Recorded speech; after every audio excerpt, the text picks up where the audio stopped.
Hey, everybody. Welcome, Industry Explorers. We are live here with David Camarena.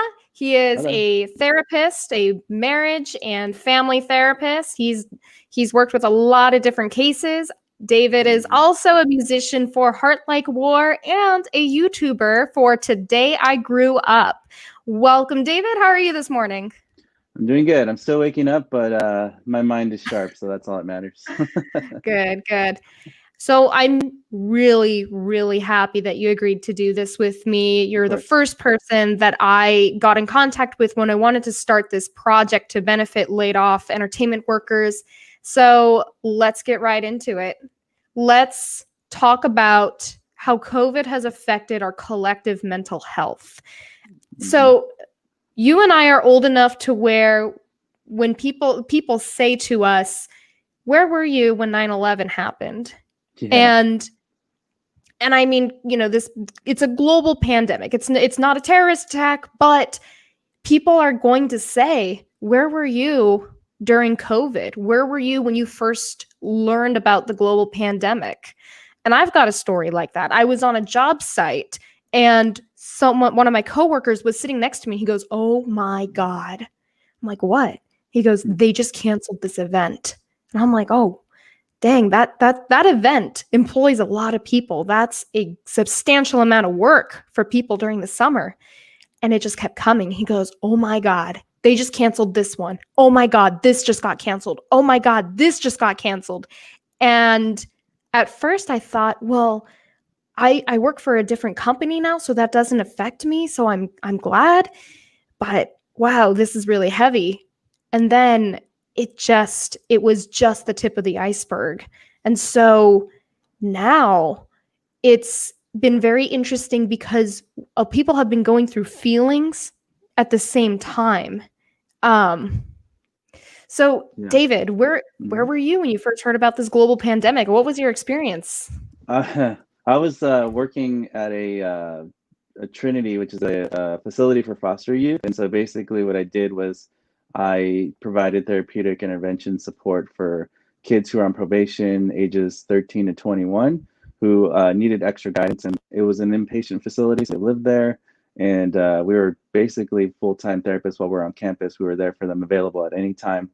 And yeah, my whole life was these kids at that time. And I remember being on the computer, people were talking about COVID already. And then I saw this map website. I found it because I'm really good at researching stuff. And I found this kind of like Homeland Security. I'm not sure what site it was, but it showed how fast the pandemic has spread already, and how many cases and where the little bubbles are popping up all over the world. And it really felt like that. Like that first song that hit my head was "It's the End of the World as We Know It." Mm-hmm. It was that initial panic fear of like, well, this is real. We've seen movies about this. We've heard about this. We have ancestors and relatives who are still living who went through something like that, like the Spanish flu pandemic. And it's a real thing that can happen. And we feel we're invincible. We think nothing's wrong, and all our plans are going to happen. And then COVID happens, and then it's like, okay, like never mind. Life has different plans. I was fine. I wasn't really freaking out, but I was more there to help people as they were freaking out about it, like my coworkers or the kids I was working with. So it helps that I was a therapist because I didn't really like panic, but I was definitely concerned with everything that was happening. Right. Yeah. So here's a something that a lot of people went through on the entertainment industry side of all of this is when in March, they started announcing all of these canceled events. And when in the entertainment industry, Yeah. that is your those are your wages and that is your salary Hmm. is through these events. So when they got canceled, that just means see you later check that's going to take me through June and July and August and all of these and the rest of the year. Hmm. And so now people are already losing out on what would normally be their work, their income. Then these companies had to start laying off people. So there were a lot of furloughs going on. and a lot of trimming back on fat in multiple companies. And then even with the labor unions, if there's no events, then there's no reason to call union workers. So there's this feeling of loss. And at first, we all thought this was going to last maybe 2 weeks, maybe a month. And it just kept going and going and bleeding into the next month, bleeding into the next month. And now people have been unemployed. A lot of people have been out of work and unemployed since March. And luckily, some people have recently picked up work in the past month or two. But when you take away something that is really big on how people identify themselves, put yourself in our situation. You train your whole life ever since you were a teenager or a young adult, and you learn your trade, you learn your craft, you go from job site to job site, and you get bigger shows and you get more responsibilities, more roles. And it's, you get to say, I worked with Chris Angel. I worked with Nick Walinda. I worked for Disney. I did this fireworks show that millions of people see every year. And that is like a big part of your identity. And then that all gets forced and taken away from you. So when you deal with people who are going through the process of grief, what are the normal stages? Because what people have experienced collectively through COVID, and I also want to say that it seems like there was this collective process that we all went through at the beginning of March and through the year, and it feels like we're seeing it all over again with the recent Disney layoffs, because now all those people, not only did they have their work taken away from them, but any sense of stability has been taken away. And now they don't know, many people don't know where their next job site's going to be. Yeah. So can you take us through Sure. the process of grief? So basically what happened on a national level, everybody went through a trauma. When we look at the DSM, which diagnoses disorders, survivor's guilt from a pandemic was an actual disorder 7 years ago. The revision of the DSM into the DSM-5 changed that into now, well, if that's still an underlying condition, it's PTSD now. So we're all kind of going through this, without like an actual disorder, we're all kind of going through this trauma, right? So the pandemic is a trauma. We have to process that trauma. And now it's the stages of grief that people go through sometimes can get stuck in one of these stages and be stuck there for 7-8 months, because everyone processes this differently. There's people out there who are bounced back and maybe they're in denial. And that's the first stage. The first stage of grief is denial. So denial meaning as in, it's not a big deal, this will blow over, like it doesn't really bother me. Yet they have people they know people that are sick or in the hospital, or they know that their paycheck's not guaranteed next month, but they're in denial that it's going to be okay, which isn't the worst thing to be in denial, because it helps sometimes, like prevent anxiety attacks and things like that. But denial is a stage where you're kind of like, I'm going to ignore the pandemic, pretend it's not there, so I can escape my feelings of feeling what this actually means to me, which is dangerous, because long term, if you're in denial and you don't face your issues or yourself, it's going to affect you down the road. This is why people end up having mental breakdowns, or they start having anxiety and they never had anxiety before, or depression, and they never had depression before. So denial is the first stage. The second stage is anger. So being upset at the world, and we've all been there where we're just so angry. I was angry because I had a tour that I was going to go on to Japan this year, but because of COVID, it's been moved or canceled, canceled and moved. But that's part of the anger, frustration. Like, why can't I do what I want to do? Or why can't I, like you said, I spent my whole life training for this moment and now I can't do it.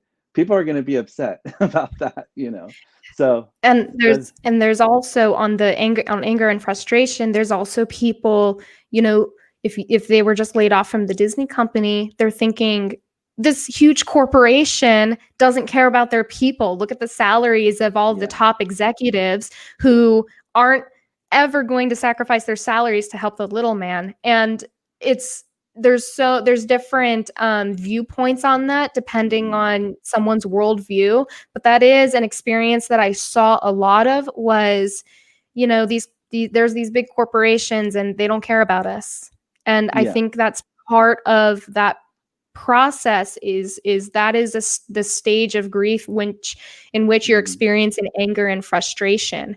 And I think, well, correct me if I'm wrong, but it's probably okay to have that sort of anger or frustration towards an entity like the Walt Disney Company, but as long as you're not stuck there, right? It's you're valid to feel how you want to feel, and you're valid to have the opinions that you have. Absolutely. But you don't want to be stuck in any of these places. Yeah, and I want to remind everybody out there, when I say things like anxiety or depression or anger or fear, worries, all these things are valid experiences of the human emotion, and they're very much valid. And if it's like you said, if you're stuck in it, where the point where it's impairing you to move forward, that's where that's where you need more help. Like that's why we have counselors and therapists to help you. If you feel you're ever stuck there and you feel like nobody can help me with this. So yeah, that's definitely very true. Anger is okay. I tell people all the time, crying is okay. That's your body's way of venting emotion, because if you bottle up your emotions and you don't let them out, that could be worse for you down the road. That can create a mental disorder for you down the road if you don't manage those things. So anger is very valid. What you do with the anger, obviously, it's different. There's positive coping skills for anger and negative coping skills for anger. So it really depends what you do with it. But yes, everything you're saying is very valid. If you're upset or angry, it's totally okay. It's part of the stages of grief. It is part of that grieving process. So there's denial, there's anger, there's bargaining. So bargaining would be kind of like, well, here are my chips. These are the chips they have. What can I do to, there's just bargaining is a kind of an umbrella for, it can mean a lot of things. Kind of strategically planning, saying, if I do this, maybe this will work out. That's fine. That's part of grief, because you're thinking about moving forward. And then depression sinks in. And then the final stage of grief is acceptance, which is really hard for a lot of people. I mean, I don't think anybody's there yet because we're still in the middle of the pandemic now. So acceptance is kind of far away, I think. But people are definitely stuck still in denial, anger, bargaining, or depression stage, because it's all it's still happening right now. Yeah. Does depression, do you think it's, first, thank you to everybody who is tuning in right now. We have a couple of comments that came in. Jim Beard says, good points. And then we have a secret Facebook user. I like to call you guys my secret admirers when I can't see your faces. Nice. But they say that it bothers me how people toss around terms like anxiety or panic attack, but they are not seeking professional help. It's become a term to say, I am not in control in this moment. I think that's totally valid. And I want to address that because Go ahead. I'll let you take that away. Go ahead. Yeah, so basically, I even told you this before we started this stream, is I told you people tend to self-diagnose all the time. They'll go on Google, they'll be like, oh, let me look up my symptoms. I think I have depression, or I have clinical anxiety. And a lot of times people don't understand is that, even in the DSM, there is a condition called, it's an acute adjustment disorder, which means it's 3 months or less, up to 6 months. So what that means, if you have an acute adjustment, it means something happened in your life that made your life change, like going through a divorce, moving to a new place, maybe that gave you anxiety, or maybe you lost your job, you're in the middle of a job and you're depressed. It doesn't mean you have clinical depression. It doesn't mean you have clinical anxiety. What it means is it's a temporary time in your life where you are experiencing some stressors or some blues, right? We call them, but it doesn't necessarily mean you have a clinical disorder. So yeah, I want to be very clear. It's very, very important for people to seek consultation from professionals if they feel they have something like these symptoms, they Google. Oftentimes they don't have it. And I always want to tell people, you're a lot better than you think you are. A lot of people's situations, there's a lot worse out there, and that's the thing. It's like people sometimes just tend to use cognitive distortions, which everybody's guilty of. What a cognitive distortion is, it's faulty thinking, error thinking. So basically you're disqualifying the positives. Like people who tell me, oh, like I got a B in my test, so that means I'm a terrible student because now I don't have a perfect GPA. No, you just have standards that are maybe too high or unrealistic for your situation. And we need to scale back that thinking and recognize, no, you are successful. Look at all these things in your life you have accomplished. So just things like that is really, it's very important for people to seek consultation. I know that women, on average, are 2 times more likely to have anxiety disorders and be diagnosed from an anxiety disorder after the age of 13. And women also, only 20% of women actually seek mental health services, and less for men, which is even more, it's hard to hear that as a therapist because there's professionals out there to help and trained to help you with this, but very few people, especially when I've done the research in this country, actually go and seek those services that they do need if they do have anxiety, depression. But like I said, always consult a professional before self-diagnosing, because you don't want to drive yourself crazy and tell yourself I have this when you just did a Google search and you might not have that. You know what I'm saying? Yeah. It's just a temporary thing. Just because you don't have don't have clinical depression or clinical anxiety or a mental illness, mental disorder, that doesn't invalidate what you're going through. It doesn't invalidate the trauma that you're experiencing right now. And David just said, you are a lot better than you think. And yesterday, Ashley said, you are more awesome than you think. I love that. So that is definitely true. And yes, seek professional help if you can, if it's available to you. There are resources out there. And if finances are tight, there are definitely resources out there for you. And I'll be sure to collect those resources and share them on Industry Explorers.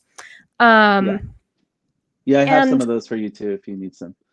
That would be perfect. I think we could start a list and share it on the page. So yeah, like we don't want to play victim. And we want to seek professional advice. And if you're not diagnosed with anything, that doesn't invalidate what you're experiencing at all.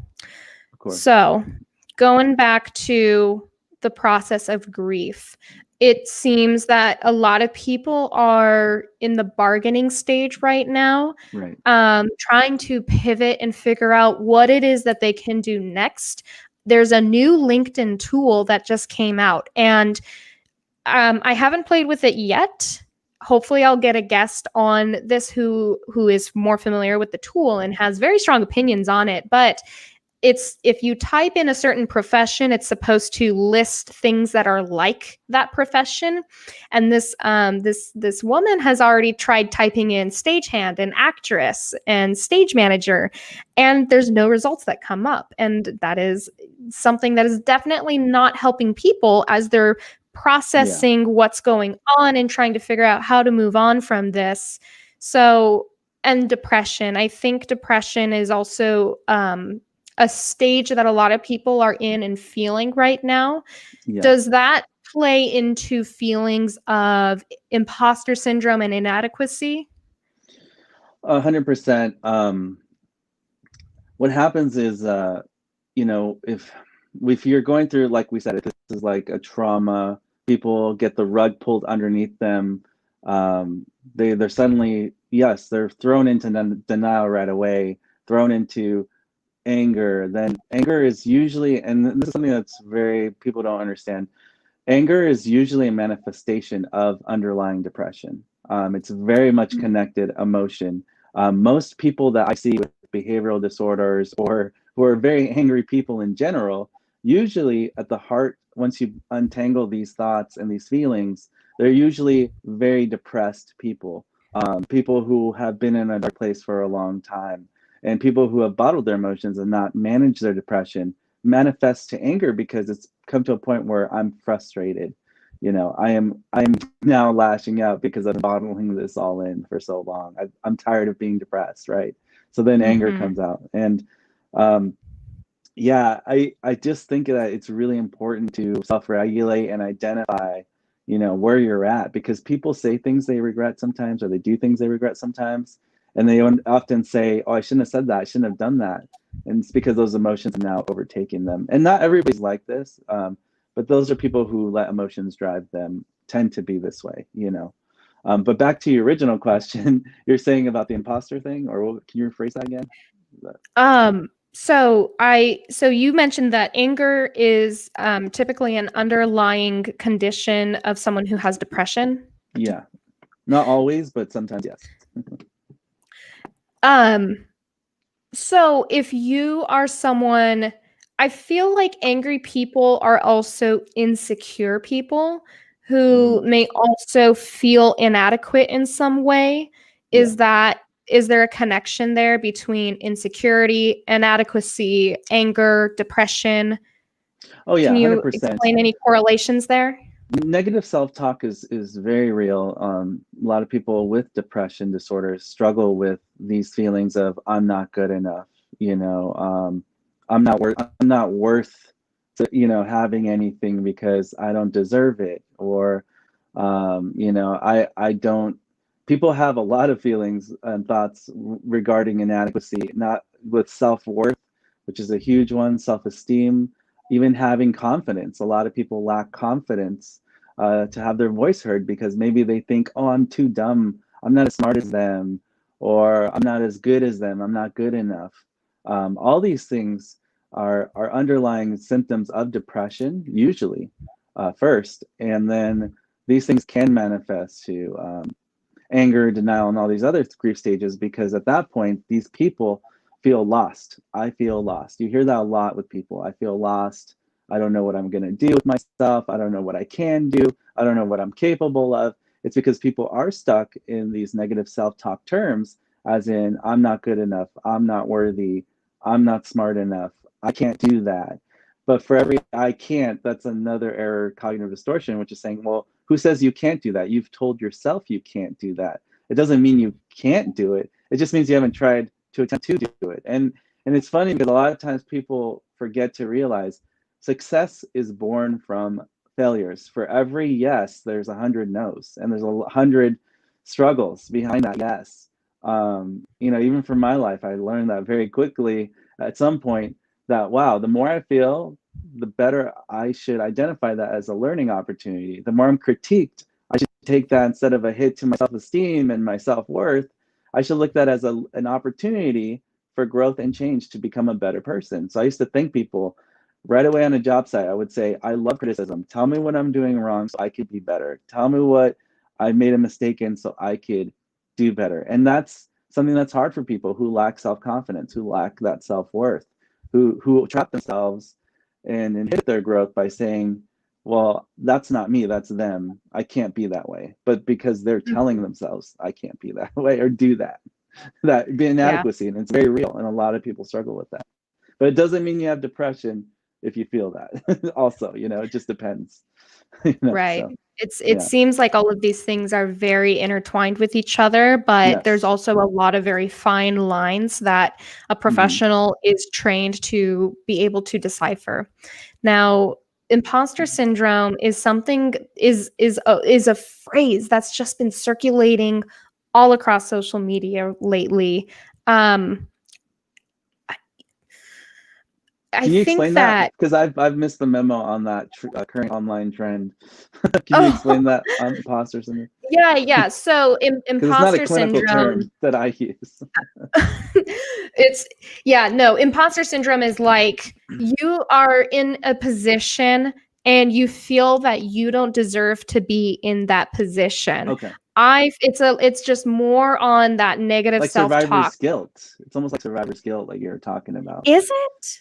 I mean, Is it? it can be connected. Yeah, I really see that. Yeah. Because it's Yeah. kind of like you're kind of saying, I don't deserve this. I shouldn't be here. Exactly.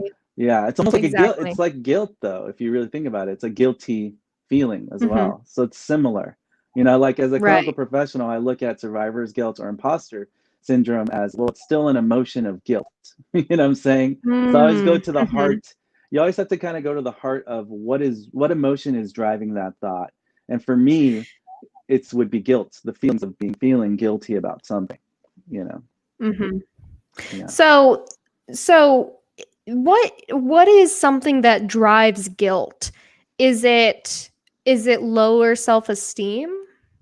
No, when it comes to guilt, it's not just one thing that drives it. A lot of people that I've had in therapy and clients that I've talked to, and even people on this that are close to me who have guilt or experience guilt, which we all have, it's an emotion that I'm sure at some point, hopefully, have felt. Um, what it is, it's basically coming from many things. There's people who have beautiful childhoods that were pretty good, and there's people who have terrible childhoods that were not good.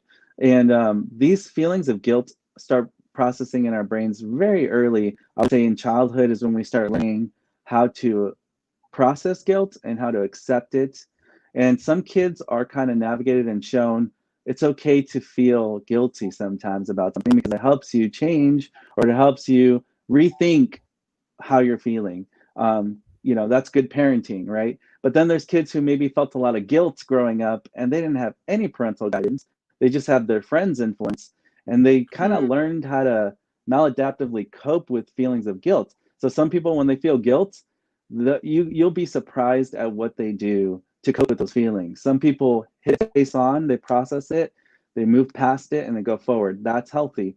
But a lot of people don't do that. A lot of people feel guilt and they'll be like, well, then I'm going to overindulge in A or overindulge in B or distract myself with C while overindulging in B. And therefore, I'm never really confronting my guilt. I'm escaping my guilt or I am mhm, coping with my guilt in a different way so I don't think about my guilt. So they never process the guilt. So that what happens is it gets bottled inside of you and you never properly learn how to handle emotion because mm, emotions are valid, everyone feels it, but if you don't know how to handle your guilt, then yes, that could mhm, lead to some negative coping skills or some distractions that instead of confronting, because a lot of people escape their problems, they don't usually hit them head on because nobody wants to hear, oh, I'm wrong in this. Or and it's not that, you know, right and wrong is a very easy thing to get stuck in, but I look at it differently. I look at it as how are you contributing to yourself and society. And it's a reframe, definitely, that we use in psychology for those things. So, Can you explain what a reframe is? yeah, so reframing is basically you take something very negative, as in, I can never get along with my father because he is a very aggressive person. He doesn't see my point of view, therefore, we can never have a great connection.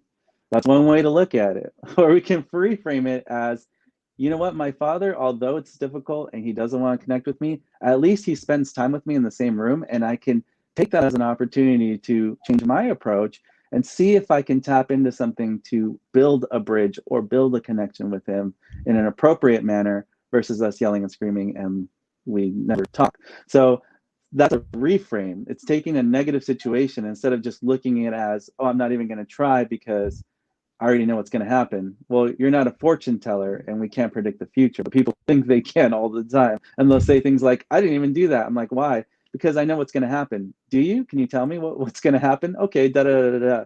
But did it actually happen? No, it didn't. It was just something they created in their mind, a narrative that we create. So part of therapy is I take these thoughts and I say, you know, we need to reframe this statement because you seem to believe you know the future. Let's actually untangle that and realize, no, this is, you can create opportunities. It's just you're choosing not to because your mind's preventing you from accepting change or possibilities and perspectives that are different than what you're stuck in right now. Because usually people see things as black and white, A or B. I only have two options. Mhm, In reality, they have one door that opens to two doors that can lead to three doors that can lead to 10, 20 doors. You know, I look at life as an infinite amount of possibilities. And people usually don't move forward because they don't accept. And that's the last stage of grief, acceptance. They don't accept to move forward. And that's the mhm. hardest part of all this, you know, for Right. people, I feel. So it's very real. So, Guilt is very real. yeah, I have experienced imposter syndrome. I don't think I've ever really experienced survivor's guilt. So, Mm-hmm. or maybe they're very connected. So if I'm so I didn't get laid off. I Yeah. had just started a position and was only with that company for 3 months before COVID hit. And there were people who had been with the company much longer than I had who were laid off. And I just thought to myself, I'm only 25. I've only been here for a few months, and yet I'm still here.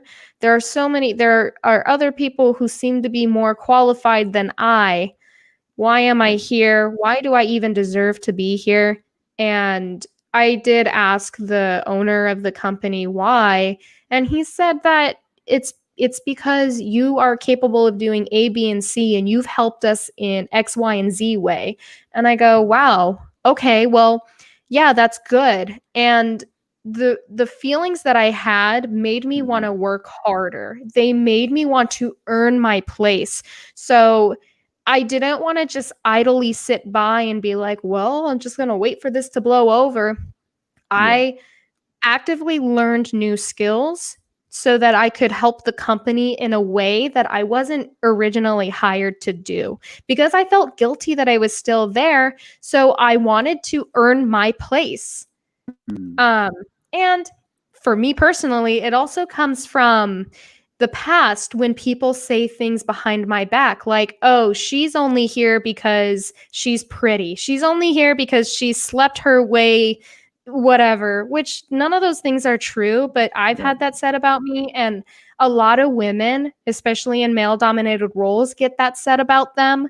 And so it kind of experiences like that, I think, also foster that guilt. And that's my personal experience. For those who are with us right now, if you have a question for David, please leave them in the comments. If you have a comment, please leave it in the comments so that we can show it up on screen here. We luckily have had a few, and I want to keep sharing and making this interactive so it's not just about me and my experiences. So and then survivor's guilt. Right. What I've seen is there are people who are still with the Disney company. The Walt Disney Company for the Disneyland Resort has laid off 28,000 people. And a lot of those were in the technical services department. And some of them are still working. Some of them are still there. And I've seen them post on their personal social media pages that they have survivor's guilt. And I'm only guessing here, but I would imagine that thoughts include something like, why am I here? Why do I deserve to be here? So I guess, yeah, it does. Like my idea of imposter syndrome sounds a lot like survivor's guilt. Why am I here? Why do I deserve to be here? How come I'm here and not so and so? So Yeah. what And advice would you have for people to kind of work through those thoughts? yeah, that's great. Like I said, it is hard to overgeneralize some of these things, but generally, what I can advise people, well, although therapists don't give advice, we take you on a path to self-discovery, on a journey in your mind to dark places or unlocked doors that you've locked up and boarded up and are coming back to haunt you. But yes, when you have guilt and you have these feelings, negativity, if you get swallowed in these emotions and get stuck in them, and because this is the thing, in your scenario, you took guilt and you took it as motivation to, all right, then let me see, let me do this, let's go for it, but some people might have taken that guilt and been like, you know what, I'm not, they would tell their boss, I'm not ready, I don't think I'm good enough, I don't think this is for me. They might get scared, they might get, cold feet and run and say, I just can't do this, it's too much pressure, or I don't know how to do it, so I'm too scared. And they might not say these things, but they'll feel guilty maybe that they're like you felt guilty, like, oh, like this is a lot of responsibility. Am I ready for this? It's okay to question, but what you do with those feelings is what really matters. You didn't let guilt cripple you or handicap you. or self-sabotage you. And that's why you became successful in that, because you didn't look back. You kept going forward. Now, there's people who look at guilt and get stuck in their guilt and they don't move forward like you. And so for people like that, I want to remind you, if you're in a place where you let feelings like guilt or anger or depression or any emotion cripple you to the point where you can't move, that's when I would highly advise them to seek professional help, to at least untangle what they're going through, because maybe it is temporary, maybe it's not a clinical diagnosis, but at least they don't feel stuck anymore, or they have direction. I give a lot of clients referrals all the time. They'll come to me for something and I'll say, you know what, you're not ready for this, but I can refer you to this because this might be better for you at your stage of where you're at now. So yeah, it really depends case by case. But definitely when you let an emotion cripple you, that's when it's troublesome. But what you can do with things is make things positive. So like with your guilt, you took action. That's positive. With some people who have guilt, what I've done during this time, because I've been fortunate during the pandemic and made actually more money during the pandemic, which I felt guilty about at first. But what I did was I gave back to my community. I've done pro bono cases in my community. I've taken people who need help, can't afford therapy, and I'm providing some services for them pro bono for free. I've done life coaching roles for people. I've done all kinds of things, donating even some money to some charities. So I've done a lot of things in this time with my guilt to give back to the community to help me resolve those feelings of guilt. Because I'm like, well, if I'm blessed with something and then I return those blessings, I don't have to feel guilty. I can take my platform and use it for good. So guilty emotions are valid. They should be accepted. But what you do with that guilt or that emotion, whatever it may be, if that cripples you from moving forward or getting up from the floor or taking that step out that door, or walking, that's when okay, this is a bigger issue than me. I might need professional help.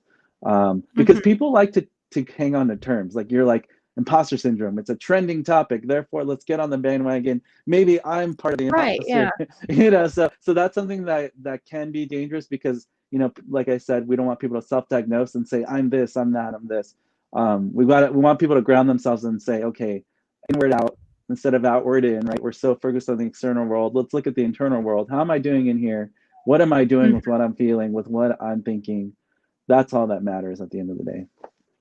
Yeah. Yeah. We have a really great question. Sure. How can I guide a friend toward therapy? She uses Facebook as a therapist. Okay. That's funny. Kind of a heavy hitter there, but yes, yeah. I get this. Yeah, go ahead. I don't know if you're Oh no, I was saying that's a pretty heavy question, but I think you probably have something, some good advice on that. Sorry, I don't want to say advice because therapists don't give advice. Yeah, I can give referral or suggestions, I guess you can say. But anyways, cool. I've had that issue a lot. So people will come to me and be like, oh my gosh, this person, my friend, my family member, they're perfect for therapy. You need to help them. And then I interview them and then they're like, oh, I don't really need the help, or they'll be shy, or they'll say like, oh, my family member is just a little bit too much or extra, or my friend's just trying to help, but they're really not helping me with this. And so at the end of the day, in treatment and therapy, especially, the people that actually do well in therapy are people who seek and want the help.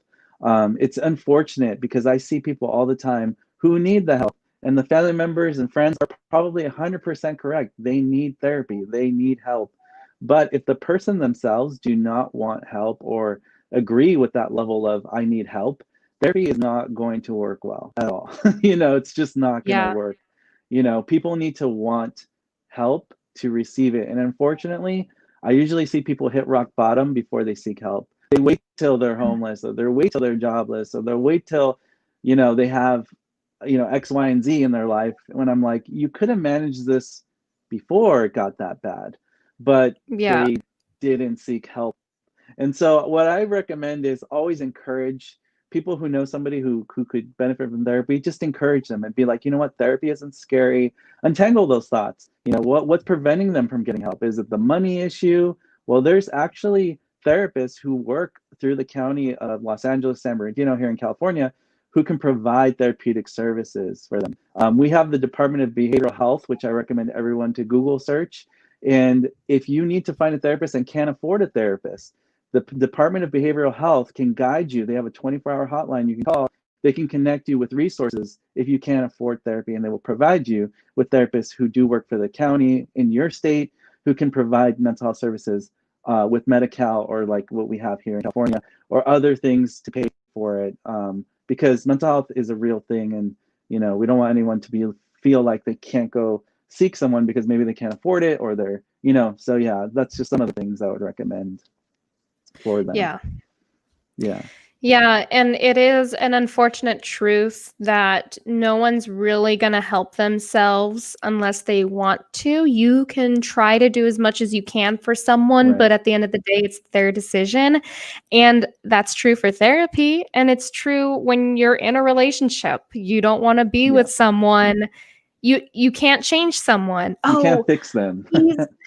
He or she is doing this and I don't like it, but they'll change for me. They're going to change. Like, no, they're not. And they're not. You can't force them to, some people change for the better, but sometimes that doesn't come until after a breakup or after some traumatic event. And yeah, it takes a lot for an individual to be honest with themselves and to look inside and say, this is what I need. This is what I'm feeling, and I need professional help. And there's always and with negative self-talk, it seems that there's always an excuse for a solution. There's like a problem for every solution. So yeah, we will share resources for people because I know finance is going to be like a really big issue for people. That's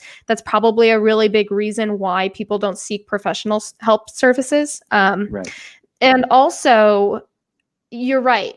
Some people wait to hit rock bottom before they do seek help. And some people honestly hit rock bottom multiple times before they're on an upswing. And I know someone personally where that was very much his story. But you don't have to be at rock bottom in order to seek help. What do you have to say for people who may need the help, but they feel like they don't deserve it or they don't need it, but they would benefit from it? You know what I mean? I see that. I've seen that when I used to work at a crisis center. So we would do 90-day inpatient crisis. People would come off the street and say, my life has hit an all-time low. I'm on drugs, or I'm homeless. I'm depressed. I may need medication. I just don't know how to deal with my life anymore. So I would take them in, do a thorough assessment. Then we refer them to the psychologist, psychiatrist, who would then help them with if they needed medication as well with the psychotherapy. So we kind of work as a partner team with a nurse as well, who would provide them with medical care. So a lot of times these people that I worked with, they would tell me, it took me a lot of years to get here and say I need help.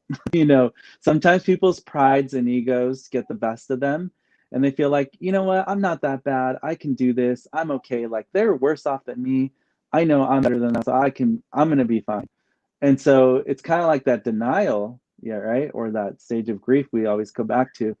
I'm in denial of my issues. And I always tell people in therapy, when we get to an aha moment, we call it, or a breakthrough, a mental breakthrough in therapy, where we're just like, hey, the lights have turned on and now we've learned something. And what we learn is that it's okay to face everything and rise instead of face everything and run. People are runners. People often see an issue, they run away. They're scared. And they don't want to acknowledge that because maybe they have a machismo about them, or maybe, this is like a independent woman. I don't need a man, which is fine. I don't think women need men, but you know what I mean? It's just like that ego-driven pride that prevents us from seeking help.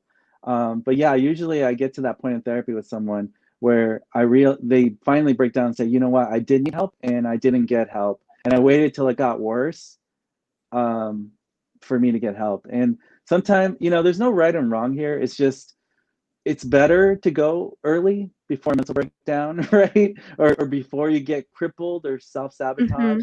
Because like you said, when you felt guilt, you you didn't run away from it. You faced it and you hit it head on. And that's what I hope for most people out there who struggle with something, whether it's a feeling, an emotion, a thought that's holding you back. If you realize something is holding you back from moving forward, then that's not acceptance, and that's something that you need to work through, either on your own with family or with a professional if it's really that bad.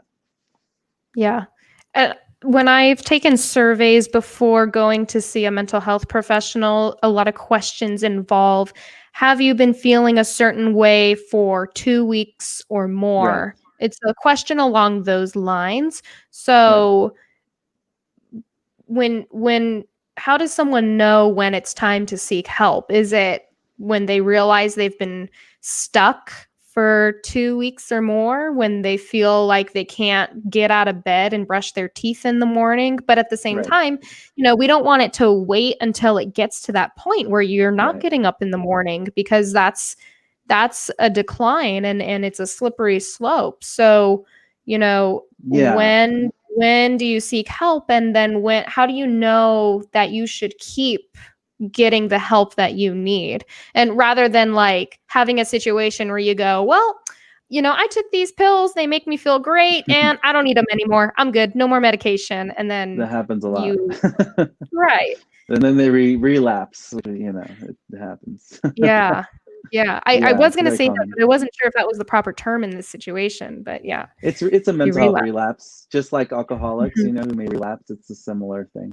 But no, basically, there's people who are depressed, who've had depression for over 2 years and don't realize it's that bad. And then I diagnose them with something called dysthymia, which is a mental disorder where it's like, no, you've been depressed so long and you've let it go so long that I'm going to give you dysthymia, because dysthymia means you've had clinical depression for 2 years or more. And Wow. that's called dysthymia. And people might not realize, oh wow, I should have gotten help for my depression 2 years ago. You know what I'm saying? But at least they're there now and I can help them deal with that. But with major, oh, go ahead if you had a question on that. Oh no, Yeah. my Yeah. mind is blown because I've only heard Yeah. of depression, and I've No, never there's heard of different kinds of dysthymia depression. before. Yeah, there's different kinds I've of depression. never heard of Yeah. that before, and I feel like maybe that's something some people need to hear. They need to hear that dysthymia is a thing, not to self-diagnose, but Yeah, to exactly. Don't maybe think diagnose, about. self-diagnose. Yeah, you're not self-diagnosing, but you're thinking about your experience and Right. how you have been for a certain interval of time. And if you think that applies to you, you definitely need to seek help. Yes. And I say this because there's memes everywhere and there's humor that circulates, and a certain kind of humor I see is like the skeleton, and it's like, I've been depressed my whole life and this is Yeah. who I am. Right. This is how I identify. I identify as a sad, lonely person, which I think is kind of a weird. I have a couple of thoughts on that. One, humor is great. I think It's a humor is coping a skill. fantastic way to cope Yeah. with certain situations.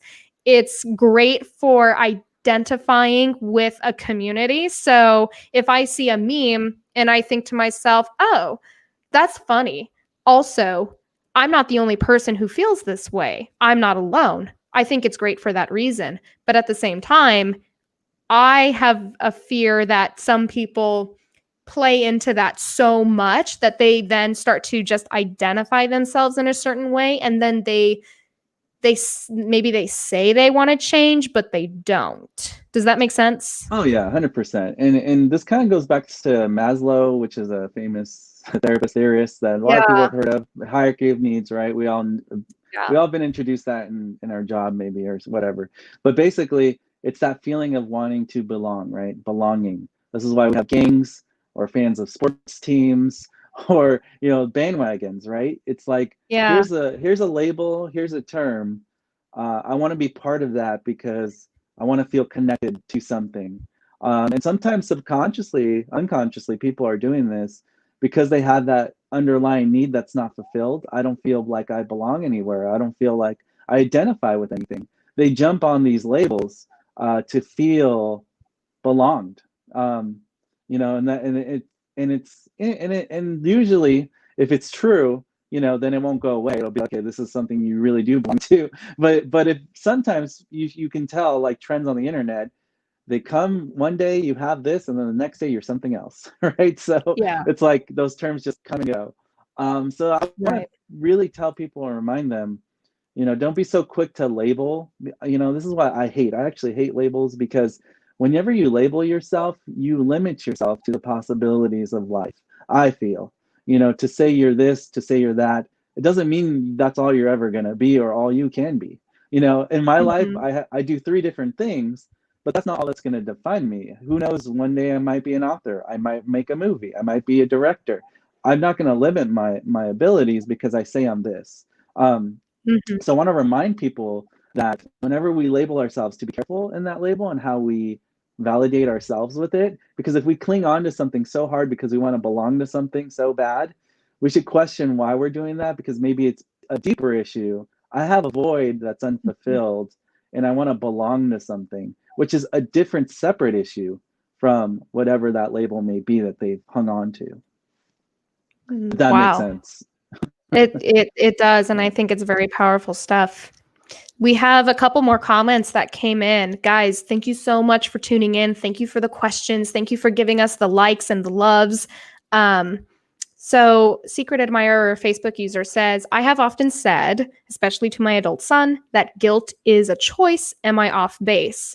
And based on our conversation, David, I think that guilt is a valid emotion and it Yeah. is something that everybody feels, whether they like it or not. But the choice comes from the action, the choice comes from how you choose to handle the guilt. What you do with it. Personally, when I was Mhm. going through this summer pivoting and earning my place with that company, the feelings of guilt didn't completely go away. Um and time heals, but just because I was taking positive action, it doesn't mean that the guilt went away. Right. It's everything. I think things should be thought of as a process. But that based on our conversation, that's what my impression would be, is that guilt is a valid emotion and it doesn't have to go away quickly or anything, but the choice comes with the action. Yeah. And What do you think? again, I love what you just said because it's very true. With depression, a lot of times people who are sad or feeling or stuck in feelings of sadness, I always tell people depression is not a choice, sadness is not a choice, but sorrow is a choice. And that kind of shocks them sometimes, because sometimes people want to get stuck in the sorrow because it's comfort. Something so negative has become like a blanket, a security blanket. And they're like, if I can stay in my security blanket of sorrow, then I could stay Mhm. stuck in my feelings because I'm afraid to move forward, right? Change is scary. Moving forward is scary. Thinking positive thoughts or doing my homework the therapist gave me is scary. I want to do what's comfortable. I want to just stay in my sorrow and listen to depressive music, turn the lights off, Mhm. not reach out to my emotional supporters, right? The same thing could be Yeah. said about guilt. Guilt is an emotion that's very valid. Feelings and emotions are always valid. And sometimes, most often than not, things we cannot control or we did not ask to invite into our life. Nobody asked to, I'm inviting the universe to send me sadness. That's not a thing. So when somebody feels guilty, it's very important to ask them, how did we get here? What thoughts or events or whatever led to this moment of you feeling guilty? If you untangle these thoughts, that's the most powerful thing you can do with someone, is say, you know what? I've never had someone listen to me without judgment. I can't tell you how many people have come to me in therapy and they thank me after our session saying, you're the first person who ever listened to me in their whole life. You know what I'm saying? Wow. Often we speak and we don't listen. And that is a huge issue most people feel, is I don't feel listened to. I don't feel validated. People talk to me all the time, but are they really listening to me? Right? Mm. So we want to, when somebody comes to us with an emotion or I feel guilty, I feel sad, you should put that as a signal in your mind. This person wants to be listened to. This person needs help, but they're not asking for help. but this is the way they're asking for help, by bringing up an emotion to talk about. So we want to remind people to keep their ears open, less judgment, less talking, more listening. And my role in therapy is 70% listening, 30% talking. And because there's a lot of people who were never fully listened to growing up as kids, even in adulthood. I feel ignored by my boss. I feel ignored by my coworkers. I feel invalidated for who I am as a person and my abilities, you know. And so that's very important to people identify. Mm-hmm. So We listen to respond, not to hear what others say. Yeah, very true, mama. That's my mom, everybody. Oh, I love that. So I say hello. I met her one time. Yeah. I remember that. So we have another cool question. I think this is a wonderful question. Do therapists have sessions for each other just as hairstylists do each other's hair? Love, Lisa David Olson. Well, And I love this question because for a couple reasons. One, I've considered going into psychology. I've considered counseling and therapy, but I've also had my own struggles with anxiety and obsessive compulsive tendencies. I've never been diagnosed, but there are certain behaviors that I have indulged in that are just self-destructive, and I felt guilty about guilt. Guilt is like, that should be the title of this, guilt. Anyway, I felt guilty about that because I'm like, well, who am I to be a therapist when I'm not perfect? So, David, I know you've got great stories. Great answers for that. Yeah. So basically, yeah, therapists we're not these superhuman, perfect beings. Although we're clinically trained to handle any emotional situation or crisis intervention situation, you know, we're very good at fixing other people's issues. And often therapists neglect themselves. Not always, but there are some therapists who, yes, they need more help. Most therapists, if not all, have therapists that they've either gone to or they still continue to go to. I've had my own therapist as a therapist. And it's just so amazing because all us therapists learn from each other. You know, I have many therapist friends, but I actually have therapists that I've gone to for myself because I've struggled with depression and anxiety majority of my life. And I've gotten treatment for that, not with medication, but just psychotherapy alone because I wasn't as severe. But it's just like, there's just so much benefit to it. That's why I'm a big advocate for it, because if you can't experience it yourself, then, you know, you can't really be a good therapist, because most therapists are broken who have come from broken places. So we can kind of relate to you as a client. And I think people don't realize that. A lot of people go into therapy because they've had a lot of personal trauma themselves. A lot of therapists have gone to be therapists because they've struggled with a lot of things themselves. Alcohol addiction, drug addiction, suicide attempts, you name it. There's therapists out there who have experienced these things for themselves. And even if they haven't, people around them have experienced these things for themselves. So yeah, it's very humbling to hear that, you know, we're considered like these superhumans, but we're definitely not perfect beings. Yeah. And we have our own therapist. And if anything, I always recommend therapists to have a therapist, because it really does help open that perspective. We're so biased. It's called personal bias in psychology. We're so biased and in our own skin, in our own heads. Sometimes we forget to hear the things that we're saying or doing, or look at the things we're doing, because we're so used to doing something or saying something or processing something. It's our normal, but in reality, it's really helpful to get that extra perspective in our lives, because it's the little things that you hear that can make a huge difference going forward. I think that's really important for people to hear, because if you want to get into that industry, if you want to become a therapist or counselor yourself, like your past, it may make you a better therapist because then you can better relate to your client. Yeah, and I want to say one more thing about the fixing thing. So you had mentioned earlier in the talk that, you know, people are so obsessed with fixing someone or thinking they can change someone. Yeah. And my answer to that is, you know, sometimes we have to change ourselves before anybody else changes, but also accept that we can't change. We can never change a person. We can't control what a person says.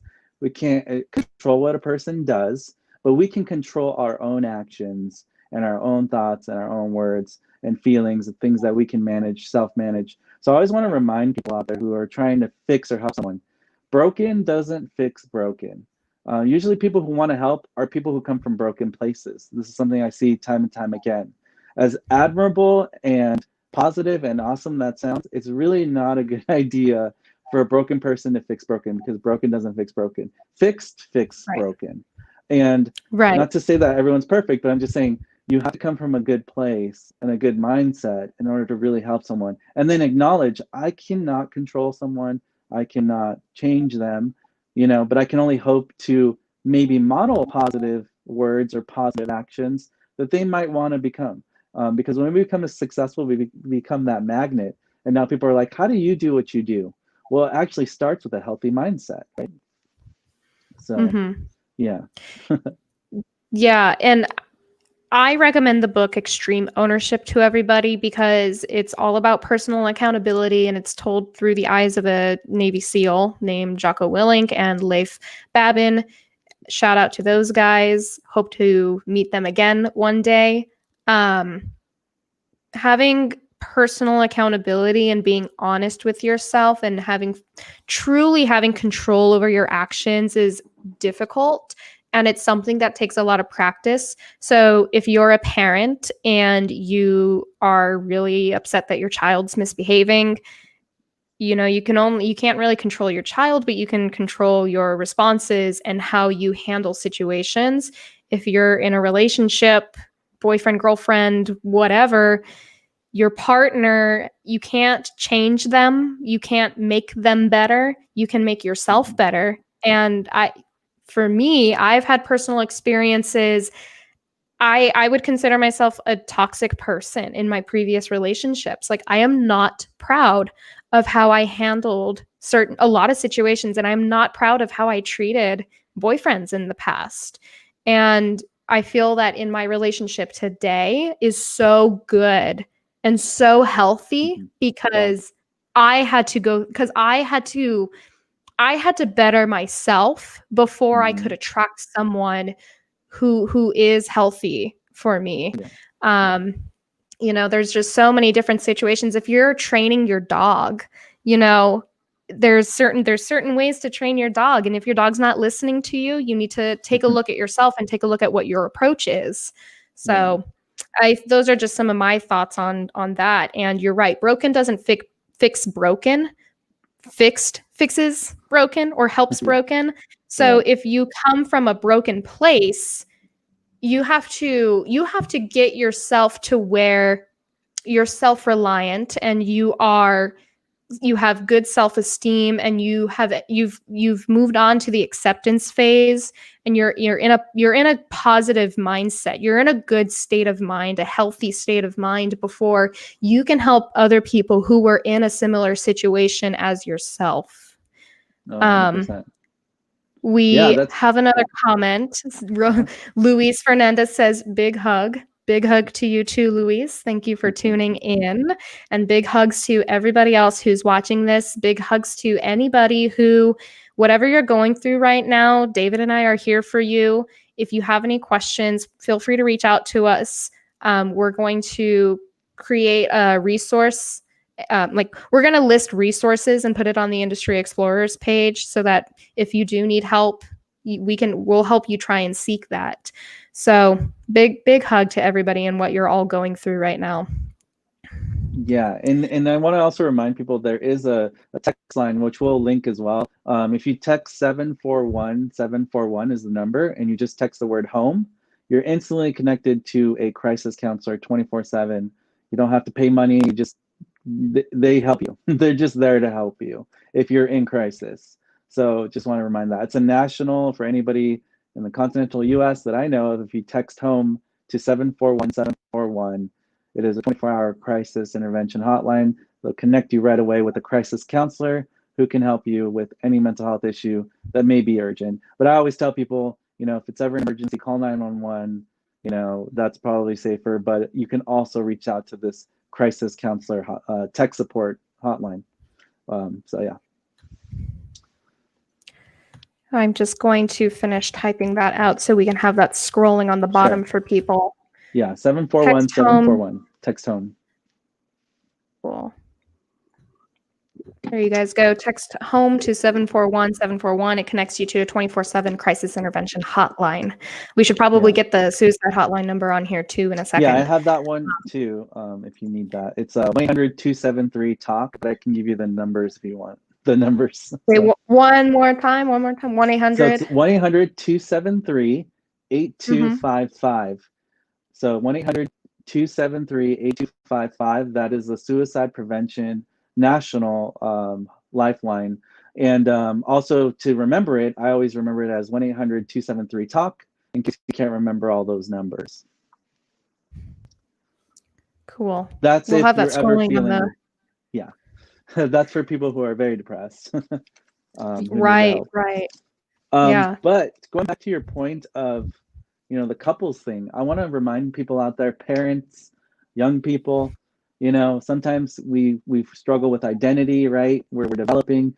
I want to tell people that the brain is still developing from, up until the age 25 for females and 27 years of age for males. Okay. So what that means is your frontal lobe, which operates the decision-making process for good choices, which is in the frontal lobe, is still kind of jello. And after 25, 27 years of age, your brain kind of becomes a clay. So we're never incapable of change. It's just a little harder because the older you are, the more stubborn probably you are and set in your ways, and less resistant to change you are, which is tough, which is why I think people don't come to therapy, because they don't want to hear, what, I'm the problem? You're supposed to fix that person in my relationship. You're not supposed to fix me, or you're supposed to fix my kid. It's not my parenting, it's the kid's fault. But I look at all kids as a result of successful or lack of successful parenting, because I can't tell you how many times I've had kids or young people in therapy where in my mind I'm like, these parents thought they were doing their best, but unfortunately they were doing it all wrong, which kind of shaped and molded this kid's mind to cope or not cope with this in a positive way. So I just want to remind people of that. It's important. So earlier you mentioned that the pandemic, this global pandemic, is a trauma that we're all experiencing right now. And you mentioned PTSD. I'm wondering if you can you take us through what is PTSD? How do people experience it? And there's a stigma that I see this come more from veterans because they've been in high stress situations. If they were in a combat zone, then it seems like PTSD is totally valid. That's something that you would almost expect someone to develop. That doesn't sound right. But I've seen people have this thought that unless you are in a combat zone, you shouldn't be able to develop PTSD. Like Ariana Grande, during her concert, something fell, or what was it? There were gunshots or some explosive. There was something that happened during her concert, and then afterwards she goes, "I have PTSD," and then a bunch of people attack her. Like, no, you are an artist. You're a performer. You live in a bubble. You live in your bubble of happiness, and you have all of these things because you have all this money. There's no reason for you to have this. And, I can't speak to other people's personal experiences because they're not me. I'm not them. So I can't say whether or not, whether it's okay or not, or whether she should or should not have developed PTSD, or I don't know if she's, if it's a publicity thing or not. Like, that's not my place to say. But so and that's the thing. Where I'm going with this is there are people who I think, I don't know how I want to phrase my question. PTSD, it's almost like you don't have to be in a combat zone to develop it. Oh yeah. Is that? I can speak about PTSD. So a lot of the clients that I had who had who have and or had PTSD are usually people who are not in combat zones, or not veterans of the military. Yes, I agree with you that most people are educated in PTSD with veterans because, let's face it, we know a lot of people know people who have gone overseas, with the recent, war in Iraq and all that, in Afghanistan that we saw recently. We know we're connected to people who have experienced real trauma there or in Right. other wars from the past. But it's very easy to see that because we have movies and TV shows that constantly highlight this for veterans. PTSD is usually associated with veterans because that's what most people know. But if you're a Right. therapist like me or into the mental health field, we know that PTSD transcends just the category of veterans. A lot of people that I've treated with PTSD are usually people who have been physically abused, emotionally Mm. abused, all the above, usually sexual molestation, rape. Um, People who have gone through some, even experiences where it was uh, in the middle of a terrorist attack because they were in the middle of the action, or people who have this heightened panic when they hear a sound or hear a word because it reminds them of their uncle, sexually abusing them.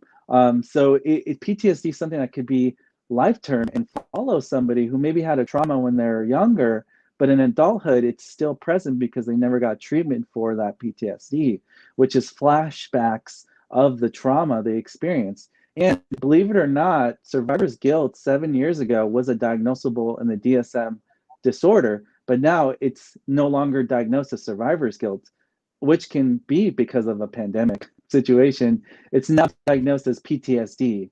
So it's very possible that there's people who in this pandemic will be diagnosed professionally with PTSD depending on how they processed this pandemic for them. Like you said, loss of loss of your whole income and financial stability. Maybe they had a relative who died of COVID-19. On top of losing their financial support, now they have trauma of losing a family member. On top of losing a family member, maybe they've had some crazy life changes because now they can't afford to live where they're at, so they have to move and transition their lives to a new place that they can't Mm. afford. So Yeah. PTSD can be diagnosed for people who are going through this time. So my heart goes out to everybody who's suffering because, PTSD is real. It's not just veterans who suffer from PTSD. It's anybody who's been through any kind of trauma where their life has felt it's been flipped completely upside down in whatever fashion it may be Okay. for them. I'm really glad we addressed this because I think that's another thing that's really important for people to hear if they're thinking about seeking help. We Right. I think there's enough there's plenty of negativity on the internet. There's plenty of negativity in your real life if you have a toxic friend or toxic family member Right. who may not realize that the things they say or do are hurtful. But it is comforting to know that all your feelings and emotions are valid and it's okay to process them and it's okay to seek help. So and the pandemic is certainly something that is very traumatic to people. And a lot of the things that you just mentioned, I can think of specific people who are going through those things. I can think of Right. specific people who haven't had work since March, who their finances have just completely disappeared. Their stability has disappeared.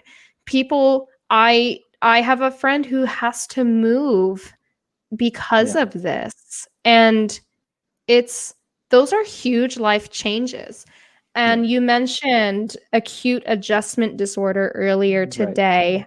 Right. Um, and I think anxiety can come from big life changes, a Yeah. move, a new job, loss of a job. And with this pandemic, with a lot of people, it's like all these big events, it's like so many of them are happening at the same time on a global level and on a personal level.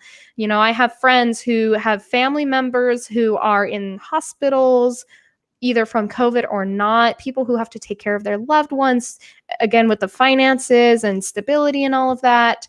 And that's all on a personal level. And then you've got the global level, which is we've had the fires in Australia, fires in California, Kobe Bryant's death, Yeah.